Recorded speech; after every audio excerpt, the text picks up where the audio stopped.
안녕하세요, 여러분. 오늘은 윤석열 전 대통령의 구속기간 동안의 놀라운 영치금 수치에 대해 이야기해 보려고 합니다. 놀랍게도 그는 지난 109일 동안 6억 5천만 원이 넘는 영치금을 수령했습니다. 과연 이 돈은 어떻게 들어왔고 어떤 의미를 가질까요? 윤 전 대통령은 현재 서울구치소에 구속 수감 중입니다. 그의 구속은 특수공무집행 방해 및 직권남용과 같은 여러 혐의로 인한 것이죠. 그렇다면 그는 어떤 배경 속에서 구속 생활을 하고 있을까요? 바로 그 과정에서 많은 기부금이 영치금으로 입금되고 있다는 점입니다. 실제로 윤 전 대통령은 7월 10일 재구속 이후 6억 5,725만 원의 영치금을 모금했습니다. 입금 횟수는 무려 12,794회에 달하며 하루 평균 100건 이상의 영치금이 들어온 셈이죠. 이 영치금의 출처와 사용 용도는 더욱 주목을 받을 필요가 있습니다. 이러한 영치금의 수치는 단순히 개인적인 기부를 넘어서는 의미를 가집니다.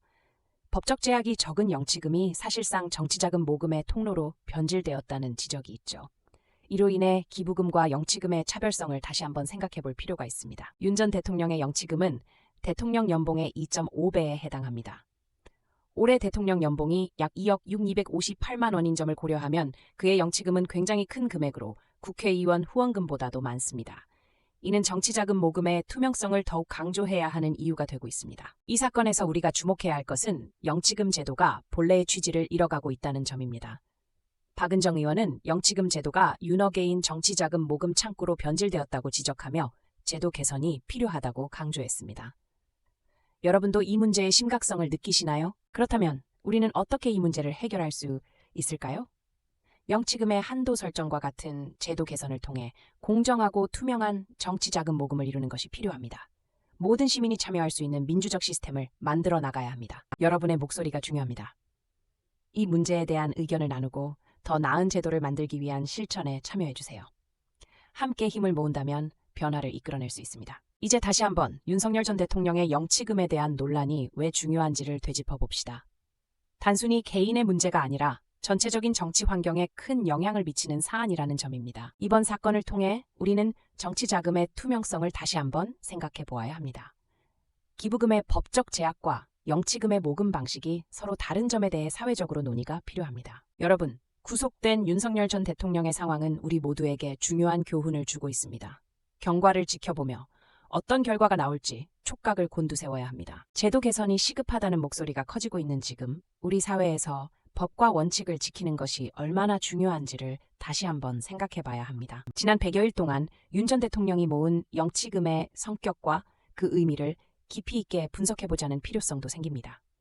우리는 이러한 사례를 통해 정치의 투명성을 검토할 기회를 가져야 합니다. 특히 영치금이 개인 정치 자금을 모으는 통로로 변질될 수 있다고 하는 점은 더욱 충격적입니다.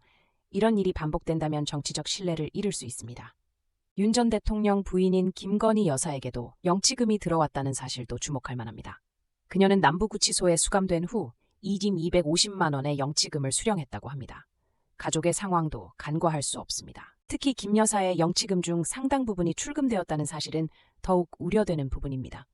이는 그동안 구속 수감된 상황에서도 단순한 개인이 아닌 주목받는 인물로서의 영향력을 발휘하고 있다는 연장선입니다. 각종 영치금의 흐름을 보면 윤 전 대통령과 김건희 여사 외에도 국민의힘 권성동 의원과 통일교 한학자 총재 등도 큰 액수의 영치금을 받았다는 점이 눈에 띕니다.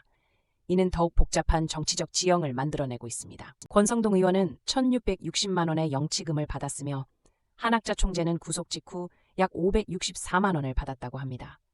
이는 단순한 금액이 아니라 정치인으로서의 중요성을 더욱 강조하는 부분입니다. 영치금의 출금과 입금의 패턴이 개인적인 것이 아닌 정치적 목적에 부합하는 것으로 보이는 만큼 더 많은 논의가 필요합니다.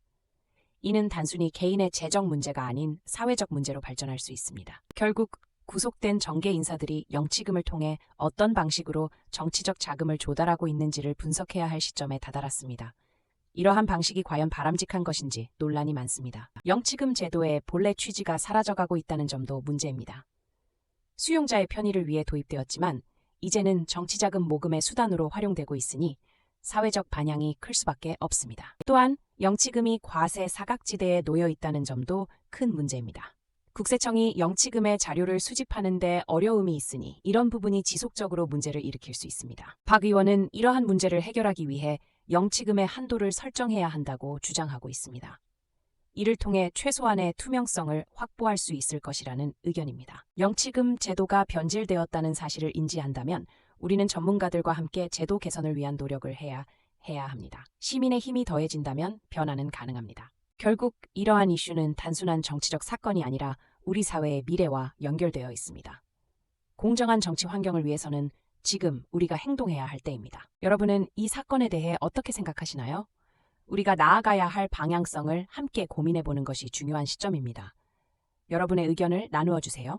이번 사건을 통해 우리는 법과 정치의 관계에서 어떤 방향으로 나가야 할지 고민하게 됩니다. 우리 사회가 더 나은 방향으로 나아가기 위해서는 무엇이 필요한지를 생각해 보아야 합니다. 정치와 자금의 문제가 얽힌 상황에서 우리는 보다 더 집단적인 노력이 필요합니다. 작은 행동들이 모여 큰 변화를 이룰 수 있습니다. 여러분의 지혜가 필요합니다. 결국 이런 문제를 해결하기 위해서는 우리는 사회적 참여와 시민의식이 중요하다는 사실을 깨달아야 합니다. 개인의 힘이 모여 사회를 변화시킬 수 있습니다. 마무리하겠습니다. 이 사건은 단순한 정치적 이슈에 그치지 않고 우리 사회의 기본 원칙을 다시 한번 생각해보는 기회가 되어야 합니다. 변화를 위해 함께 나아갑시다.